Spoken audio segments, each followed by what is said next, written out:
제가 창세기 28장 14절 말씀에 써드린 대로 베델의 꿈속에서 야곱을 만드신 하나님은 야곱에게 그의 자손이 땅에 티끌같이 많게 될 거라고 약속하셨죠.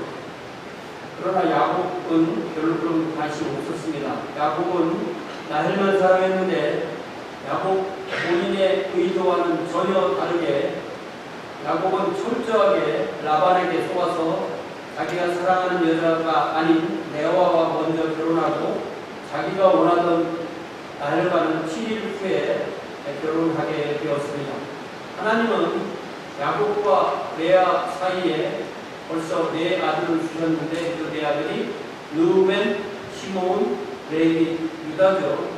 라헬은 자신이 아이를 낳지 못하자 자신의 여종 빌하를 야곱에게 주었습니다. 라헬은 빌하를 통해서 갓과 단과 납달리를 얻었습니다. 이를 본 레아도 질세라 자신의 여종 실바를 야곱에게 주었습니다. 그래서 레아도 실바를 통해서 갓과 아셀을 얻었습니다. 이렇게 해서 야곱은 벌써 8명의 아들을 얻게 되었습니다. 오늘 우리가 나누는 창세기 30장 14절에서 24절에는 레아가 어떻게 다시 2아들과 1딸을 낳았는지, 그리고 어떻게 라헬은 아들 하나를 얻게 되었는지에 대해서 아주 재미있는 이야기가 있습니다. 여러분, 우리가 살을 막 붙이고 들어보면 참 재미있는 이야기입니다. 자, 14절을 봅시다. 때는 밀을 거둘 시기였어요. 밀 거둘 때는 이 성경시대에 밀 거둔다는 것은 아주 중요한 시기인 거죠. 그동안 수고한 농사의 수확을 하는 거니까 아주 중요한 시기인데, 보통 이르면 4월 말에서 9월 초까지 밀을 수확했는데, 보통 이때는 우리나라로 말하면 초여름에 속하는 거고, 보통 그러니까 5월 달에 밀을 수확했다, 이렇게 이해를 할 수가 있겠습니다. 농작물이 풍부하고 자연의 축복을 누리는 시기였지만 동시에 생계를 위해서 중요한 농사일이 이루어지는 그런 중요한 때였다, 이런 것입니다. 그런데 르우벤이 들로 나갔다, 이 시기에 들로 나갔다. 아마 밀추수를 돕기 위해 들로 나갔을 수도 있겠다라는 생각을 할 수가 있겠습니다. 왜냐하면 이 르우벤이 이때 몇 살이 되었을까 생각해보면 르우벤은 장자이고요. 르우벤, 시몬, 레위, 유다, 단, 납달리, 갓, 아셀, 이렇게 8명 모두 태어나는 것을 잘 생각해보면 최소한 한 아이가 2년에 한 번씩 태어난다고 해도 최소한 아무리 나이가 적어도 한 15살, 16살은 되지 않았을까, 이렇게 생각해 볼 수가 있는 거예요. 그러니까 르우벤은 이미 청소년의 나이가 됐고 또 그의 일도 도울 수 있는 그런 나이가 되었다는 것입니다. 그래서 그에 나갔는데, 그래서 합환체, 우리가 성경에 있는 이 동식물을 한국말로 이렇게 옮길 때 가끔씩 저렇게 없는 말을 만들어내는, 우리에게 없는 말인지 만들어내는 그런 이름이에요. 합환체라는 건데, 이것이 원래 그 시기에는 맨드레이크라고 우리가 부르는 그런 어떤 식물인데, 이게 생긴 게 우리 인삼처럼 그렇게 뿌리가 생겨가지고 이걸 먹으면 애기도 많이 낳고 또 여자는 또 아름다워진다, 그런 식으로 불리던 그런 뿌리가 있는 식물이었습니다. 그래서 그렇게 생겼기 때문에 이걸 먹으면 아기를 못 낳던 사람들이 아기를 낳을 수 있다라고 하는 그런 중요한 약초처럼 여겨지던 그런 풀이었고, 또 르우벤이 아마 이 식물에 대해서 누군가에게 들어서 알고 있었기 때문에 아마 엄마가 그런 얘기를 해줄 수도 있겠죠. 그 소중한 식물을 해서 자기 어머니에게 가지고 왔습니다. 아마 자기 어머니 레아가 더 이상 아기를 낳지 못한다는 것을 알고, 또 엄마가 아기를 더 낳기를 원한다는 것도 알고, 그래서 이걸 먹으면 엄마가 내 동생을 더 낳아주실 수 있겠다, 이런 생각을 하고 그걸 가지고 왔다고 그렇게 생각할 수가 있습니다. 그런데 이 사실을 라헬이 알고 말았습니다. 그리고 대담하게 언니에게 그 합환체를 좀 나누어 달라고 말합니다. 그렇죠? 저게 어떻게 번역이 됐는지, 언니의 아들의 합환체를 청구하노라, 그렇게 하니까 마치 당연한 권리처럼 그렇게 번역이 됐잖아요. 그런데 영어만 해도 Please give me some of your sons and daughters 그렇게 되잖아요. 그러니까 이게 뭐 죽은 식물이니까 그 중에 일부를 나에게 좀 주세요. 이렇게 부탁한 거라고 볼 수가 있습니다. 그러니까 라헬이 그걸 조금이라도 얻어먹고 자신이 그동안 아기를 하나도 낳지 못했으니까 잉태가 되지 않았으니까 자기가 이뤄놓고 아기를 좀 낳아보겠습니다 라는 그런 기대를 가지고 부탁을 한 겁니다. 르우벤이 합한 채를 구해오자 라헬 자신이 그걸 나눠먹고 자신의 바친 태예물을 하나님께서 열어주시기를 간절히 원했다는 것을 알 수가 있습니다. 여기서 우리는 라헬이 얼마나 간절한 마음으로 아기를 낳기 원하는지 분명하게 알 수가 있습니다. 이러한 라헬의 모습이 우리는 충분히 이해가 되고 이러한 모습을 통해서 하나님 앞에 간절히 구하는 모습을 우리는 충분히 볼 수가 있습니다.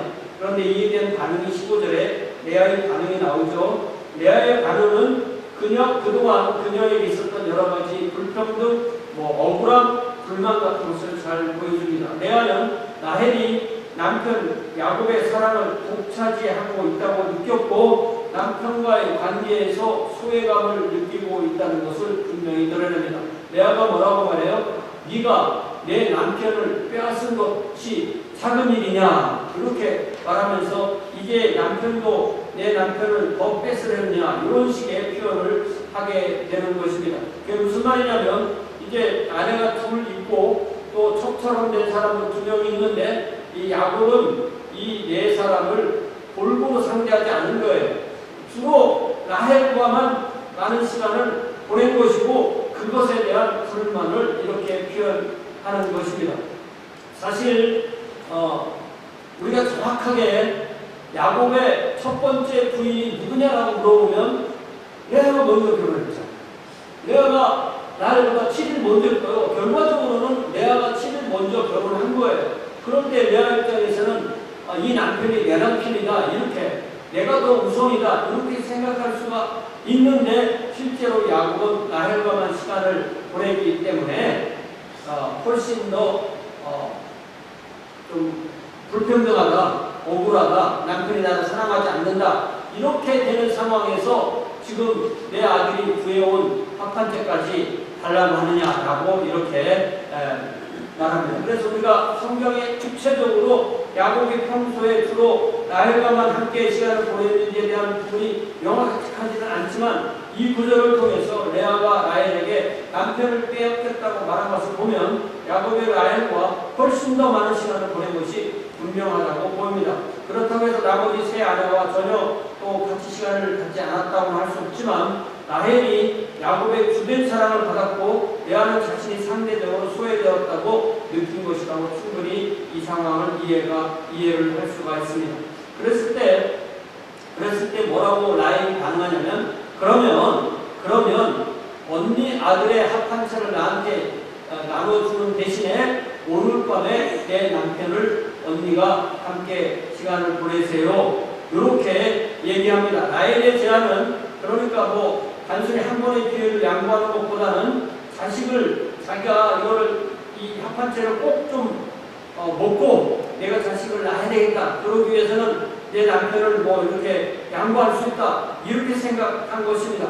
그날 밤 라헬이 자신의 차례나 권리를 특별히 양보한 것이라기보다는 평소 자신의 야곱과 더 많이 시간을 보냈기 때문에 이 합판체를 얻기 위한 조건으로 남편을 양보하는 그런 것을 보이게 된 것입니다. 이렇게 볼 때 라헬이 자녀를 얻고자 하는 그 절박함이 얼마나 컸는지 또 레아가 야곱의 사랑을 받지 못한다는 상실감이 얼마나 컸는지 이 자매 사이에 그런 분위기를 충분히 우리가 이해할 수가 있는 것입니다. 그래서 15절에는 거래가 이루어진 거예요. 16절에 보니까 야곱이 여전히 가축을 돌보며 농사짓는 생활을 하고 있다가 하루 일이 끝나고 저녁이 되어서 집에 와서 밭에서 집으로 와서 당연히 라헬이 있는 그 장막으로 들어가려고 하는데 레아가 그를 맞이해서 나가서 레아가 야곱과의 만남에 적극적으로 오늘은 나하고 시간을 보내야 한다고 그렇게 말합니다.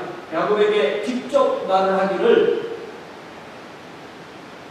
내게로 들어오라. 내가 내 아들의 합한 채로 당신을 산노라. 이렇게 말합니다. 이런 그 남성 위주의 사회에서 여자가 이렇게 말을 한다는 것은 아주 흔하지 않은 일인데, 레아는 자신의 권력을 분명히 주장하고 자신의 결단력을 드러내는 것입니다. 내가 내 아들의 합한 채로 당신을 산노라. 레아는 라헬과의 거래를 언급하면서 자신이 합한 채를 제공한 대가로 야곱과의 시간을 얻었음을 분명히 말합니다. 샀다. 내가 당신을 샀다. 이렇게 말하는 것은 거래의 의미를 분명히 담고 있고, 레아가 자신의 남편과 함께할 권리를 경제적으로 거래를 통해서 확보했다고 분명히 말합니다. 그러니까 레아도 이 남편에 대한 그 사랑이 절박하고 또 라헬과의 경쟁을 아직도 끝내지 않고 있음을 분명하게 드러내는 것입니다.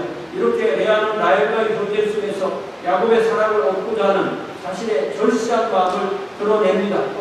또 라헬의 이런 자녀를 얻고자 하는 욕망도 레아의 생활에 영향을 줍니다. 그러니까 나는 이미 자녀를 4명이나 낳았어. 또 여종한테 2명이나 더 얻었어. 나는 6명이야. 쟤는 지금 여종을 통한 자녀 둘만 있어. 그렇지만 아직도 서로 이 경쟁이 끝나지 않고, 라헬이 합한 채를 먹고 또 난다고 하는데, 나도 남편을 통해서 사랑을 얻고 이 남편을 통해서 자녀를 얻어야지 하는 그런 의지가 충분히 있는 것이 16절에 드러나는 것입니다. 17절에 보니까 어떻게 됐어요? 하나님이 레아의 소원을 들으셨으므로 그가 임신하여 5째 아들을 야곱에게 낳았다. 그래서 하나님께서 레아의 말을 들으셨다는 것은 레아가 하나님께 기도했고, 하나님 앞에 내가 출산이 이제 멈췄다. 이제 29장 마지막에 보니까 출산이 멈췄다고 했는데 다시 출산할 수 있도록 도와주세요라고 하나님 앞에 기도했다는 것을 분명히 알 수가 있습니다. 레아는 남편의 사랑을 얻기 위해 수차례 노력했지만, 그리고 여전히 라헬과 경쟁하는 상황에 있었지만 하나님께 의지하고 하나님의 도움을 청한 것입니다. 성경은 하나님이 레아의 기도를 들으셨다고 분명히 했습니다. 하나님이 레아의 소원을 들으셨다. 그렇기 때문에 레아가 다시 임신했다고 그렇게 말합니다. 레아가 임신해서 5째 아들을 낳게 됩니다. 여기서 이 창세기를 말해주는 분은 레아의 임신을 하나님께서 개입하신 특별한 은혜의 결과로 설명합니다. 창세기 화자는 레아가 단지 하룻밤만을 야곱과 보냈는지에 대해서 구체적으로 언급하지는 않습니다. 다만 이 임신이라는 것은 자연스럽게 이루어질 수 있는 과정이기 때문에 단지 하룻밤의 결과로 나타날 수도 있지만, 그것이 그렇게 되도록 그렇게 하신 분은 하나님이신 것을 분명히 강조하고 있습니다. 레아는 지금 출산이 멈췄었지만 다시 남편과 시간을 보냈고, 그래서 하나님이 그의 기도를 들어주셔서 임신했다. 그래서 가장 중요한 것은 이 이야기에서 이 임신을 하나님의 특별한 은혜의 결과로 말씀하고 있는 것입니다. 레아는 오랜 시간 동안 남편의 사랑을 갈구하고 자녀를 얻기를 노력했습니다. 이 과정에서 하나님께서 레아의 기도를 들으시고 응답하셨고 그 결과로 임신하게 된 것입니다. 그러니까 성경은 우리가 무엇인가를 열심히 하는 것을 하지 말라고 하는 게 아니라, 열심히 하는 그 노력과 방법과 땀과 수고와 눈물이 필요하지만 그 결과로가 아니라 하나님의 은혜와 섭리로 하나님의 응답이 주어진다는 것을 항상 초점을 맞추고 있습니다. 그래서 18절에 보니까 레아가 이제 그 아들의 이름을 이사가이라고 짓는데 뭐라고 말하냐면, 내가 내 시녀를 내 남편에게 주었기 때문에, 내가 내 시녀를 남편에게 양보했기 때문에 하나님이 나에게 그 값을 치러주셨다. 그 값을 주셨다. 그러니까 자신이 자신의 시녀를 남편에게 주었으므로 하나님이 그녀에게 그 값을 주셨다. 값이라는 단어가 사카른데 그래서 그 보답으로, 그 값을 준 보답으로 이사카르로, 그러니까 이 값이라는 말과 보상이라는 말이 이렇게 히브리 원어로 비슷해요. 그래서 내가 남편에게 주니까 하나님이 나에게 그 사카를 주셨기 때문에 이 아기는 이사카르야 라고 그렇게 지었고, 이사갈이라는 이름은 보상, 보답을 의미하고, 또 그래서 닫혔던 태문을 다시 열어주시고 아들을 낳도록 은혜를 베푸신 하나님에 대한 감사의 마음을 요 아기 이름에게 자기가 낳은 5번째 아들 이사가 이렇게 지었다는 거예요. 그리고 19절을 봅시다. 레아가 다시 임신했어요. 이사가를 잉태하면 최소한 10달이잖아요. 이사가를 잉태하고 출산하고 수유하고 젖을 떼는 과정이 최소한 2, 3년은 걸리게 됩니다. 이제 레아는 무엇인가를 라헬에게 이제 내가 아기가 낳고 다시 아기를 얻을 수 있으니까 라헬아 이제 내가 또 남편하고 함께 자야 되겠어 라고 그렇게 남편을 달라고 그렇게 했을까요? 19절에 보니까 그런 말이 없는 거예요. 그러니까 창세기 하자는 그런 말을 하지 않는 걸 봐서 레아가 다시 태문이 열리고 아들을 출산하자 레아의 입지도 이전보다 훨씬 좋아지고 야곱도 그녀를 가까이 한 것이라고 19절을 통해서 이해할 수가 있습니다. 전반적으로 레아와 라헬의 아기 낳기 경쟁에서 레아가 훨씬 더 많은 복을 받은 것을 알 수가 있습니다.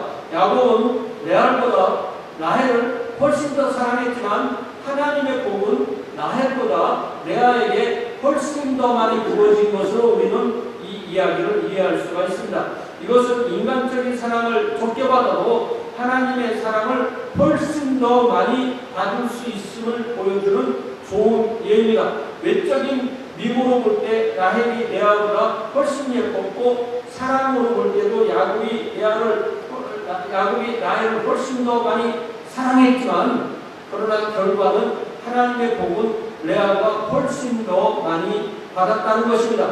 그렇기 때문에 우리가 이 세상을 살면서 사람들과 이렇게 비교하면서 우리가 남들보다 뭐가 부족해 평생 부족한 것만 보는 것은 결코 우리의 삶에서 실패하는 것입니다. 실수하는 것입니다.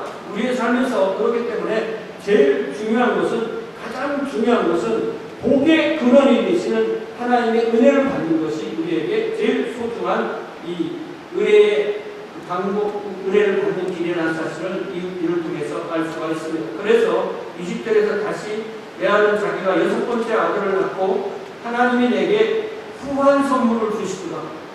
내가 남편에게 6 아들을 낳았으니 이제는 그가 나와 함께 살리라고 그 이름을 수불론이라고 지었다라고 되어 있습니다. 하나님이 내게 후한 선물을 주셨다. 레아는 내가 이 아들 낳기 명수가 나이는 하나도 못 낳았잖아 이런 생각하지 않은 거예요. 레아는 나나 내 남편이나 내 동생이나 이런 얘기를 하는 게 아니라 하나님이 나에게 후한 선물을 주셨다 이렇게 고백합니다. 그러니까 하나님이 주어이시고 그 하나님의 그 은혜를 받는 대상으로 자기를 말하는 것입니다. 우리도 하루하루의 삶을 돌아볼 때 그렇기 때문에 작은 것 하나라도 그 주어를 하나님께 주고 하나님께서 나에게 이렇게 해주셔서 나에게 이것이 넘친다는 그 고백이 말마다 넘칠 때 우리는 하나님이 주시는 선물로 우리가 풍성한 삶을 사는 비결을 여기서 그 길을 배우게 되는 것입니다. 이렇게 감사하면 하나님께서 더 주시는 것을 우리는 알 수가 있습니다. 그러면서 내가 남편에게 6 아들을 낳았으니 이제는 그가 나와 함께 살리라. 레아의 이 말은 단순히 남편 야곱을 독차지하겠다는 의도라기보다는 오히려 그녀가 그동안의 고통과 경쟁 속에서 자신이 마땅히 누려야 될 권리를 주장하는 것으로 이해를 할 수가 있습니다. 레아는 6명의 아들을 낳았고 이는 당시의 사회적 문화적 기준을 볼 때 남편에 대한 그녀의 권리가 충분히 이제 그 아내로서의 그 입장이 충분히 그 자리에 올라갔다는 것을 우리가 충분히 알 수가 있습니다. 당시 사회에서 자녀를 많이 낳은 여인이 남편에게 중요한 존재로 자리 잡을 가능성이 높았기 때문에 레아는 자신이 낳은 아들들을 근거로 남편과의 관계에서 더 큰 권리를 가질 수 있다라고 자신의 의도를 분명하게 표현한 것입니다. 그래서 그녀가 낳은 6번째 아들의 이름이 수불론인데요. 이 히브리어로 이 제불론이라는 단어는 거주지 내지는 거처를 의미하는 단어이고, 이는 레아가 남편이 그녀와 함께 거주함으로써 자신을 존중해 주기를 바라는 희망을 담게 되는 것입니다. 이렇게 해서 루벤, 시몬, 레위, 유다, 이사갈, 수불론 이렇게 6명의 아들을 레아는 낳았습니다.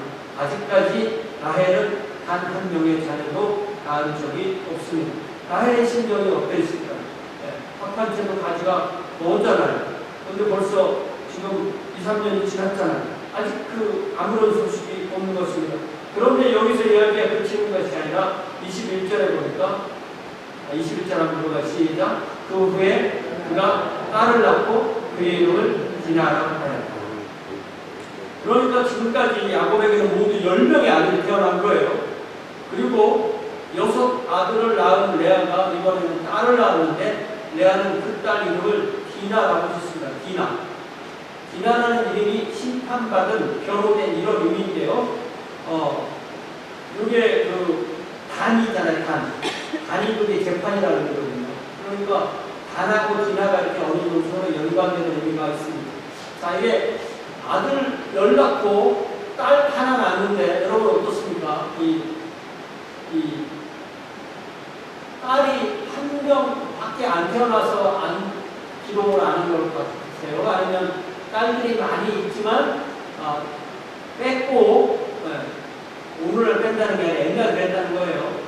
옛날에 뺐고 디나만 나중에 34장의 사건이 있으니까 디나 얘기를 여기다 써놓은 걸 수도 있어요.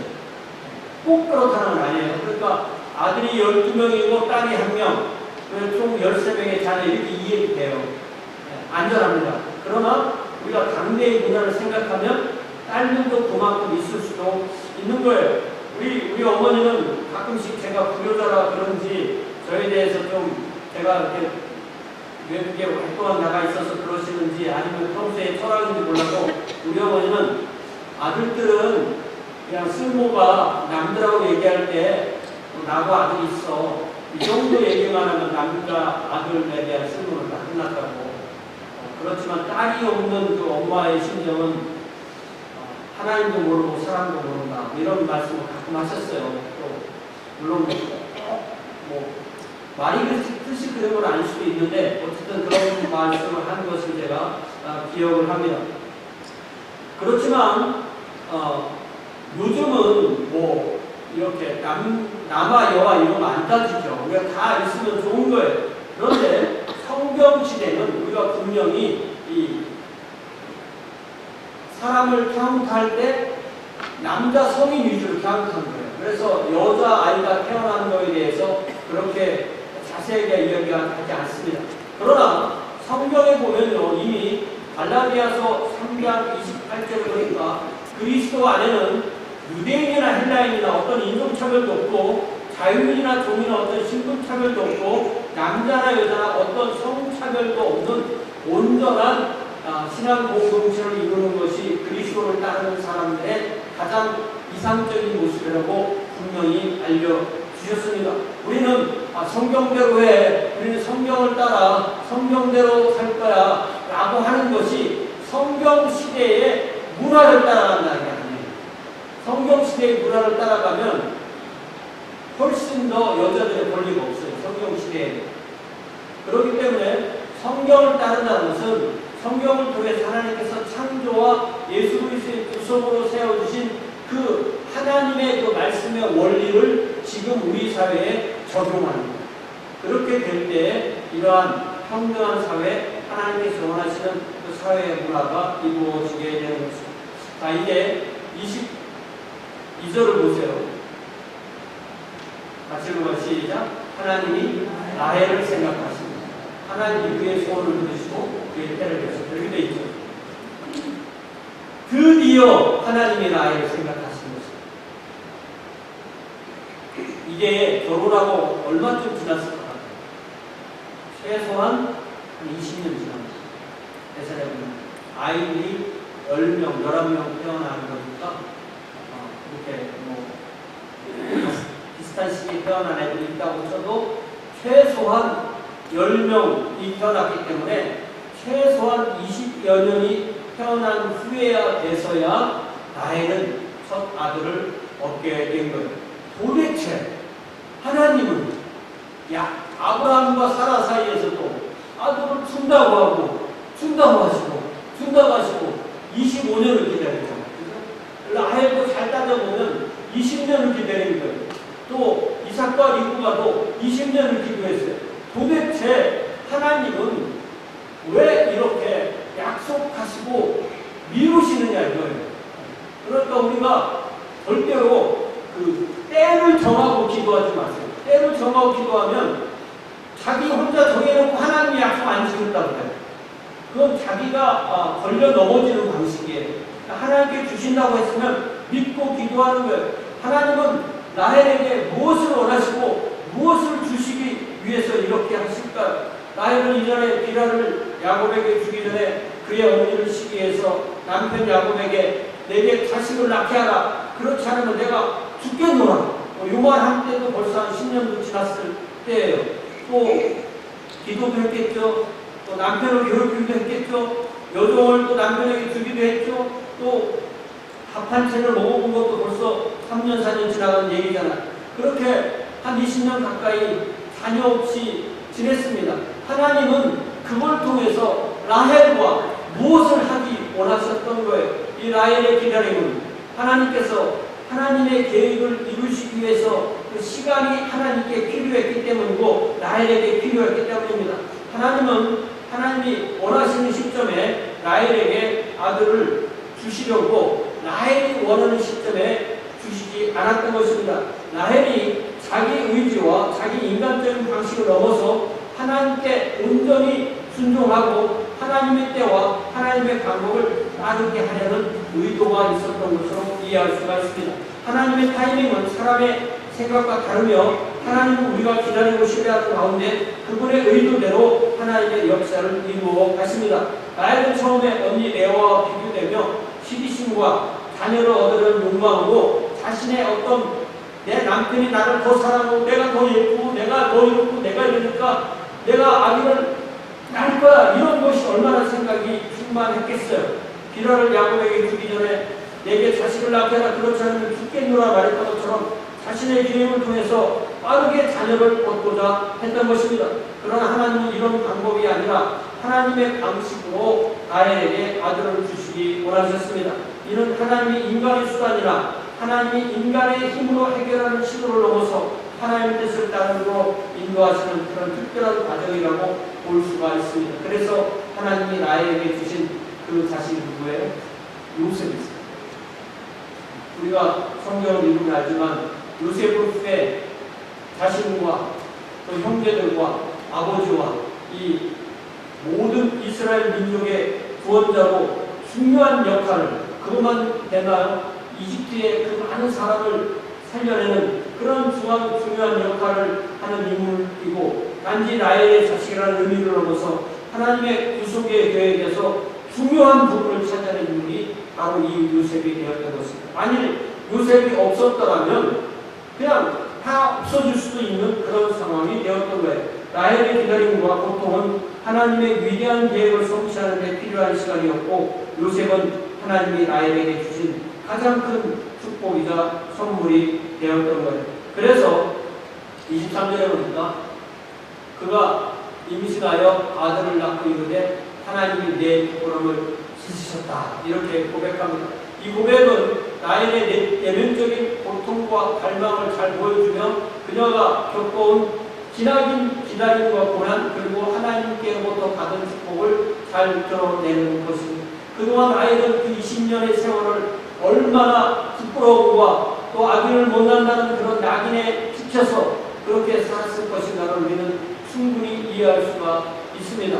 이제 라헬은 아들 요셉을 받고 하나님께 응답을 받았다고 고백하면서 자신의 그런 기도 가운데서 하나님의 타이밍과 하나님의 계획이 실현됐다는 것을 이제 느끼면서 하나님께서 그녀의 기도에 응답하신 것을 은혜로 인식하고 그래서 그 요셉을 통하여서 하나님이 내 부끄러움을 씻으셨다 이렇게 고백하게 되는 것입니다. 이러한 표현은 라헬이 하나님의 사랑과 은혜를 경험하며 그분이 자신의 인생에 참된 위로와 회복을 주신 것을 고백하는 순간이 되기도 하는 것입니다. 하나님은 라헬의 아픔과 기다림을 아시고 그로 인해 그녀를 더욱 가까이 인도하시면서 더욱 그녀의 기도를 응답해 주신 것입니다. 그래서 그 이름을 요셉 24절에 보니까 요셉이라 하니 여호와는 다시 다른 아들을 내게 더하시기를 원하노라 이렇게 말했다는 것입니다. 라헬은 거의 결혼하고 20년이라는 세월이 흐른 후에 얻은 하나의 아들 이름을 요셉이라고 지었습니다. 그래서 요셉이라는 이 단어의 의미는요, 그가 더하실 것이다. He will add. 하나님께서 내가 아들을 하나만 얻지 않고 또 아들을 낳게 해주실 거야. 아들을 낳았으니 여호와께서 또 다른 아들을 내게 더하여 주시기를 원하노라 라고 이렇게 고백합니다. 이 고백은 라헬이 하나님께 받은 축복을 감사하는 마음을 표현한 것뿐만 아니라 또 다른 축복을 갈망하는 마음을 나타냅니다. 자, 그러면 하나님이 아들을 주셨어요. 그러면 감사합니다 이러는 사람 있죠. 어떤 사람은 감사합니다, 만족해요, 됐어요 이런 사람이 있어요. 어떤 사람은 됐어요, 또 주세요 이런 사람이 있죠. 네. 여러분 어떤 게 좋으세요? 됐어요, 또 주세요 이런 게 좋으세요? 됐어요, 충분해요. 이게 긍정적인 부분도 있고 부정적인 부분도 있는 것 같아요. 하나님이 그 축복과 은혜의 근원이시라면, 하나님을 우리가 믿고 산다면 하나님께 기도하면서 더 많은 복을 구하는 것이 신앙의 필연이 될 수도 있습니다. 그러나 또 때로는 자신이 받은 것이 부족하다는 신호처럼 보일 수도 있습니다. 이제 그렇기 때문에 우리가 제 스타일은 일단 감사하고 또 하나님의 뜻이면 더 이렇게 하나님께 구할 수 있다고 믿습니다. 그래서 라헬에게는 그 자체로는 긍정적인 면과 부정적인 면을 모두 가지고 있지만, 그렇기 때문에 하나님의 응답에 대해서 감사와 갈망은 신앙적인 의미에서 계속 하나님께 나아가려는 태도로 볼 수도 있지만, 만족하지 못하고 더 많이 바라는 것 같은 그러한 과도한 욕망으로 또 보일 수도 있기 때문에 또 조심해야 될 부분도 있는 것 같습니다. 그런데 라헬은 저 기도처럼 아들 하나 더 낳았잖아요. 그죠? 왜냐하면 그런데 그 아들을 낳으면서 그 산통으로 죽게 되죠. 그래서 우리가 이런 이야기를 알기 때문에 참 이런 그 라헬의 생애를 우리가 라헬의 입장으로 돌아가서 생각해보면 그게 결코 쉬운 삶은 아니었다라는 것을 충분히 이해할 수가 있습니다. 설교를 제가 마치면서 야곱에게 11명의 아들과 1명의 딸이 태어나는 이 20여 년의 세월 동안에 이 등장인물들이 레아 있죠,